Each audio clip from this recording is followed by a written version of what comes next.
ನಾವು ಮೊನ್ನೆ ಧರ್ಮಸ್ಥಳಕ್ಕೆ ಹೋಗಿದ್ದೆ ನಾನು. ನಾವು ಯಾವುದೋ ರಾಜಕೀಯ ಘೋಷಣೆ ಹಾಕ್ಕೊಂಡು ಹೋಗಿಲ್ಲ, ಫ್ಲ್ಯಾಗ್ ಕಟ್ಕೊಂಡು ಹೋಗಿಲ್ಲ, ಕೇಸರಿ ಧ್ವಜ ಕಟ್ಕೊಂಡು ಕೇಸರಿ ಶಾಲ್ ಹಾಕ್ಕೊಂಡು ಹೋಗಿದ್ವಿ. ಅಲ್ಲಿ ಭಗವಂತನ ಘೋಷಣೆ ಬಿಟ್ಟು ನಾವೇನು ಕೂಡ ಮಾಡಲಿಲ್ಲ. ಆದರೂ ಕೂಡ ಕೆಲವು ಟೀಕೆ ಟಿಪ್ಪಣಿಗಳು ಬಂತು. ಅಲ್ಲಿ ಹೋದಾಗ ಆ ಅಂಗಡಿಯವರು ಹೇಳಿರೋದು, ಯಾವಾಗಿದ್ರು ತನಿಖೆ ಶುರುವಾಯಿತು ಆವತ್ತಿಂದ ಭಕ್ತರು ಬರೋದೇ ಕಡಿಮೆ ಆಗೋಗವ್ರೆ, ಖಾಲಿ ಐತೆ, ಭಯಭೀತರಾಗವ್ರೆ. ಇದು ಅಲ್ಲಿ ಮಾತಾಡಿರ್ತಕ್ಕಂಥದ್ದು.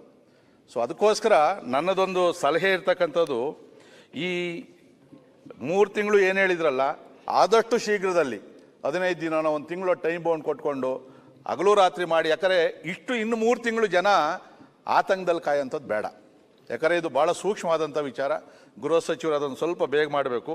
ಆಮೇಲೆ SITಯಲ್ಲಿ ಆಯಿತು, ಅದರಲ್ಲಿ ತಪ್ಪಿತಸ್ಥರು ನಿರಾಪರಾಧಿಗಳು ಅಂತ ಆದಮೇಲೆ ಅಲ್ಲಿಗೆ ಕೊನೆ ಮಾಡ್ತೀರಾ, ಇಲ್ಲ ಅಂತಂದರೆ ತಿರುಗಿ ಇನ್ಯಾರೋ ಏನು ಹೇಳಿದ್ರು ಅಂತೇಳಿ ಅದನ್ನು ಮುಂದುವರ್ಸೋಕೊಂಡ ಹೋಗ್ತಕ್ಕಂಥದ್ದನ್ನ ದಯವಿಟ್ಟು ಮಾಡಬೇಡ್ರಿ.